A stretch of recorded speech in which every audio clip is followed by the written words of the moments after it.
I let my cheating husband's mistress think we were friends while I secretly stole all her clients. My world collapsed when I found those text messages on my husband's phone 3 months ago. The woman he was cheating with wasn't just some random person. She was a successful business owner in our small town, running a boutique marketing consultancy. I recognized her name immediately because everyone knew her work. She had built quite a reputation for herself, stealing clients from bigger agencies with her charm and supposedly innovative approaches. The discovery happened on a Tuesday morning when his phone buzzed repeatedly during breakfast. He was in the shower, and curiosity got the better of me. What I saw made my stomach drop to the floor.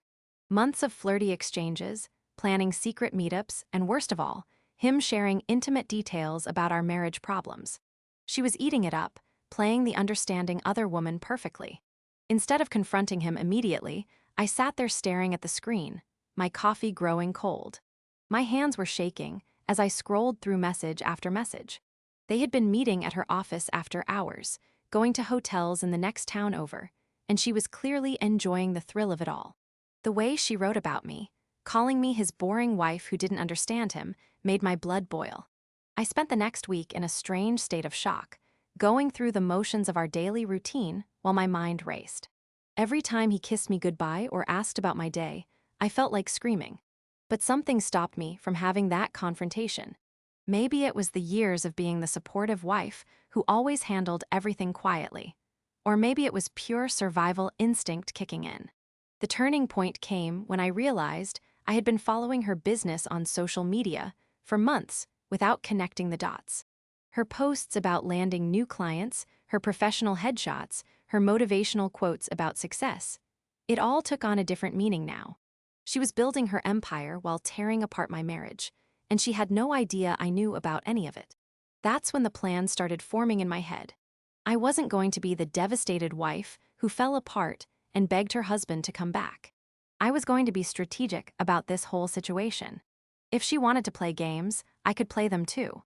And I had advantages she didn't even know about. My background in digital marketing, from before I scaled back to focus on family, suddenly became relevant again. I had maintained my certifications, kept up with industry trends, and still had connections from my previous career.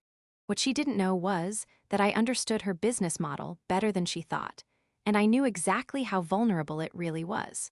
I started by creating a completely new professional identity online. New LinkedIn profile, new business website, new email address, everything fresh and disconnected from my married name. I positioned myself as a freelance marketing strategist who had just relocated to the area. The beauty of our small town was that, while everyone knew everyone, there was always room for new talent if you presented yourself right. The research phase was crucial. I spent hours analyzing her client base, studying their websites, understanding their pain points, and identifying exactly what services she was providing. Most of her clients were small to medium businesses who needed more attention than they were getting from her increasingly busy schedule. She was successful, but she was also stretched thin, and that was going to be her downfall. My husband continued his affair, completely oblivious to what I was planning. Every time he came home late with some excuse about work, I knew he had been with her. Every time he was extra attentive or brought me flowers out of guilt, I smiled and played the loving wife while mentally adding another item to my growing list of evidence and strategy points. The first contact I made was with her biggest client, a local restaurant chain that had been struggling with their social media presence. I had noticed their posts were generic and uninspired, clearly not getting the attention they deserved. I crafted a detailed proposal, showing exactly how I could improve their engagement rates and drive more foot traffic to their locations. I reached out through their general inquiry email, introducing myself as a specialist in restaurant marketing who had just moved to the area. I offered a free consultation and a sample social media audit that would show them exactly what they were missing. The response was immediate and enthusiastic. They were frustrated with their current marketing approach and eager to explore alternatives. The meeting went perfectly. I presented myself as someone who understood their specific challenges and had solutions they had never considered. I showed them case studies from my previous work, demonstrated how their current strategy was leaving money on the table, and painted a vision of what their marketing could become with the right approach. What made it even better was that I genuinely could deliver everything I promised.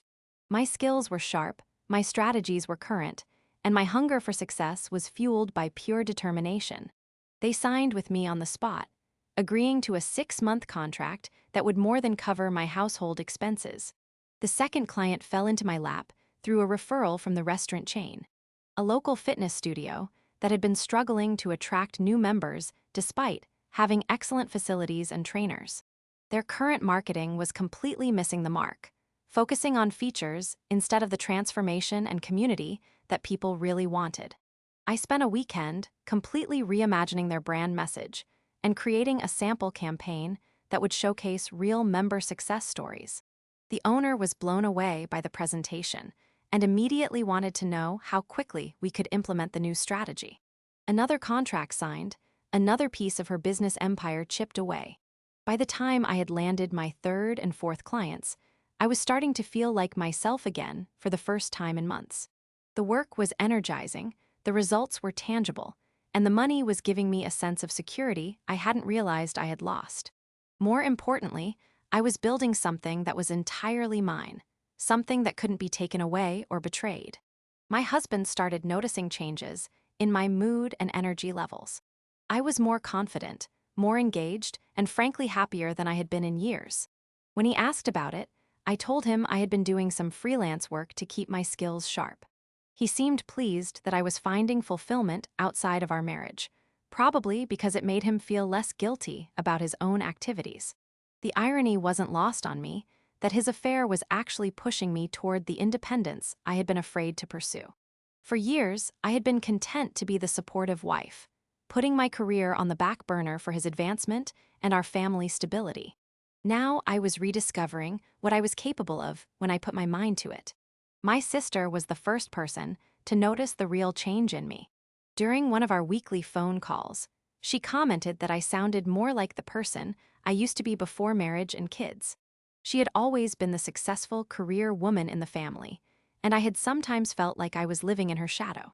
Now I was starting to understand that success wasn't about comparison. It was about finding your own path and walking it with confidence. The breakthrough moment came when I landed her most prestigious client, a luxury real estate company that had been the crown jewel of her portfolio. They had been growing increasingly frustrated with her lack of availability and the generic approach she was taking to their high-end market. When I approached them with a sophisticated strategy that treated their properties like works of art rather than mere commodities, they were immediately interested. The proposal presentation was the most nerve-wracking thing I had done in years. These were people who expected excellence and had the budget to demand it. I spent days perfecting every detail, from the visual presentation to the strategic framework to the projected ROI calculations. When I walked into their conference room, I felt like I was stepping into a new version of myself. They didn't just accept my proposal, they were enthusiastic about it. They had been waiting for someone who understood their market and could speak their language. The contract they offered was larger than anything I had imagined, with performance bonuses that could potentially double the base fee. I signed it right there, trying to keep my hands steady as I wrote my signature. That night, I celebrated alone with a bottle of wine and a long bath. I had just secured more business in 2 months than many consultants see in a year. More importantly, I had proven to myself that I could not only survive what was happening in my marriage, I could thrive in spite of it. The momentum was incredible. Word was spreading through the business community about this new marketing strategist who was getting real results for her clients. I was being invited to networking events, asked to speak at business meetups, and getting referrals faster than I could follow up on them. My calendar was filling up with consultations and strategy sessions. Meanwhile, my husband's affair continued, but I noticed he was becoming more stressed and distracted. He would come home from his meetings with her looking frustrated rather than satisfied. I overheard him on the phone with her a few times, and it sounded like she was having problems with her business. Clients were leaving, projects were falling through, and she was struggling to keep up with her remaining workload. I felt a savage satisfaction every time I heard him trying to comfort her about another business setback. She had no idea that the woman she was calling a boring housewife was systematically dismantling everything she had built. Every client that left her came to me, and every success I achieved was built on the foundation of her failures. The most delicious moment came when one of her former clients mentioned her by name during a meeting with me. They were explaining why they had left their previous marketing consultant, describing exactly the kind of negligent service and lack of results that I had been counting on. They had no idea they were talking to the wife of the man she was sleeping with. My confidence was growing with every victory, but I knew I needed to be smart about the endgame. I couldn't just keep stealing her clients forever without her eventually figuring out what was happening. I needed to think about how I wanted this whole situation to resolve, both professionally and personally. The decision about my marriage was becoming clearer with each passing day. I was discovering that I didn't need him the way I thought I did. The financial independence I was building meant I could support myself and my kids without his income. More importantly, I was remembering who I was as an individual, not just as someone's wife. But I wasn't ready to show my hand yet. I wanted to be absolutely certain that I had built something sustainable before I made any major life changes. I also wanted to see just how far I could push this situation before it reached its natural conclusion. My mother noticed the changes when she visited for a weekend. She had always been supportive, but sometimes worried that I had given up too much of myself for marriage. Now she was seeing the daughter she remembered from before, the one who had been ambitious and driven and full of ideas. She didn't know about the affair or my strategic response to it, but she could see that something fundamental had shifted. During our conversation over coffee, she mentioned that she had always thought I was capable of more than I was allowing myself to pursue. She had watched me scale back my ambitions year after year, always putting everyone else's needs first. Now she was seeing glimpses of the person I could have been all along, and she was proud of what I was becoming. Her words hit me harder than I expected. I realized that my husband's betrayal had actually set me free from a life that was too small for who I really was. I had been so focused on being the perfect wife that I had forgotten to be myself. Now I was rediscovering that self, and she was more capable and powerful than I had ever imagined. The business was growing beyond my wildest expectations. I had to start turning down clients because I couldn't handle the volume of work. That's when I made the decision to bring in a partner, someone who could help me scale the operation without compromising the quality that had made me successful. My college roommate had been working for a large agency in the city, but she had been talking about wanting to start her own consultancy for years. When I approached her about joining forces, she was immediately interested. She had the skills to complement mine, and together we could handle much larger projects than either of us could manage alone. The partnership was perfect timing. We could take on bigger clients, offer more comprehensive services, and build something that would last beyond this immediate situation. I was thinking long-term now, not just about revenge, but about creating a legacy that would support me for years to come. As our client base grew, we started getting attention from businesses outside our immediate area.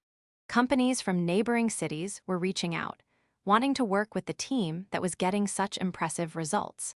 We were becoming known as the consultancy that could turn around struggling marketing efforts and deliver measurable growth.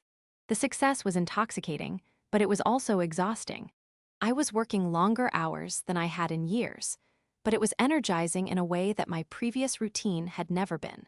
Every day brought new challenges, new opportunities, and new proof that I was capable of building something significant.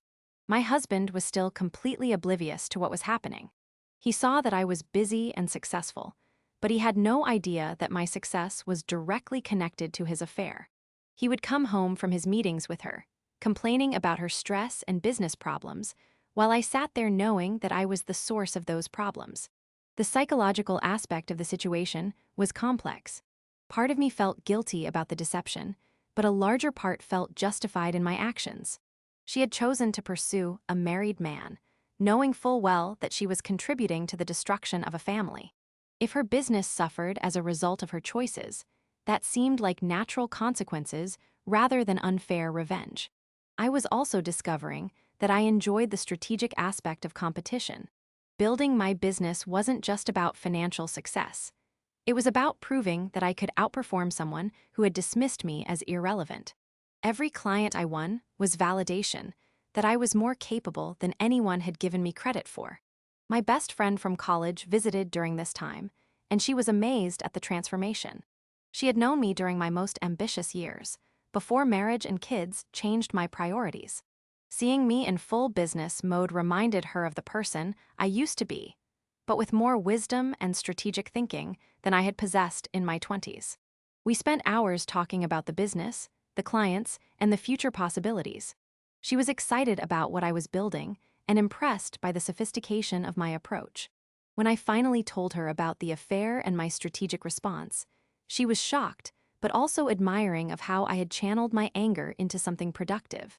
Her perspective helped me understand that what I was doing was more than just revenge. It was reclaiming my identity and my power. I had spent years making myself smaller to fit into a marriage that wasn't serving me. Now I was expanding back into who I was meant to be, and that person was formidable. The moment I had been waiting for finally arrived. My husband came home one evening, looking more distressed than I had ever seen him. He poured himself a drink and sat down heavily at the kitchen table, running his hands through his hair in frustration. When I asked what was wrong, he told me that his friend was going through a really difficult time with her business. Several major clients had left her, and she was struggling to keep her consultancy afloat. She was considering closing down and looking for a job with a larger firm, which would mean leaving town. I listened with appropriate sympathy, making supportive noises about how challenging the business world could be. Inside, I was celebrating the success of my strategy. She was exactly where I had wanted her to be: defeated, demoralized, and ready to retreat. The affair would end naturally when she left town, and I would emerge from this situation stronger and more independent than ever. But he wasn't finished. He looked at me with an expression I had never seen before and said he needed to tell me something important. My heart started racing, thinking he was about to confess to the affair. Instead, he told me that he had been thinking about our marriage and realized that he had been taking me for granted. He said that seeing me flourish in my business had reminded him of why he fell in love with me in the first place. He was proud of what I was accomplishing and wanted to be more supportive of my ambitions.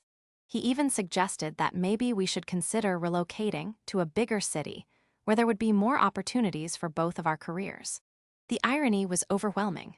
Here he was, trying to be a better husband while still carrying on an affair with a woman whose life I was systematically destroying. He had no idea that my business success was built on the foundation of his betrayal, or that the woman he was comforting was losing everything because of me. I realized in that moment that I had already won. Not just against her, but against the version of myself that had been willing to accept less than I deserved. I had built something significant out of the ashes of my trust, and I was never going back to being the woman who defined herself through her marriage. The final phase of my plan required perfect timing. I had been documenting everything: the affair, the business wins, the financial independence I had achieved. I had created a comprehensive record of how I had transformed my life in response to his betrayal. Now I needed to decide how to use that information. My lawyer was impressed by the thoroughness of my preparation.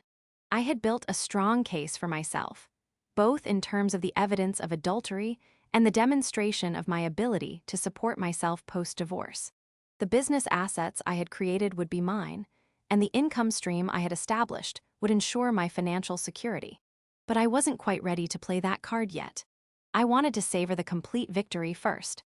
She was leaving town in 2 weeks, her business in ruins, her reputation damaged by the string of client losses. My business was thriving, my confidence was at an all-time high, and my future was entirely in my own hands. The ultimate irony was that my husband's affair had given me the greatest gift of my life: the motivation to rediscover who I really was. I had been sleepwalking through my marriage, accepting a smaller version of myself because it seemed safer and more stable. Now I knew that I was capable of building something extraordinary when I put my mind to it. On her last day in town, I drove past her office building one final time. The sign was already down, the windows were dark, and there was a "for lease" sign in the parking lot. I felt a complex mix of emotions: satisfaction, sadness, and a strange sense of closure. This chapter was ending, but my story was just beginning. That evening, I sat my husband down for the conversation that would change everything. I told him that I knew about the affair, that I had known for months, and that I had used that knowledge to build something better than what I had lost. I explained how I had systematically won over her clients, how I had rebuilt my career, and how I had prepared for a future that didn't include him. His face went through a series of expressions: shock, guilt, confusion, and finally a kind of resigned understanding. He tried to apologize, to explain, to convince me that we could work through this together. But I was already beyond that conversation. I had moved past the point where his apologies could repair what had been broken.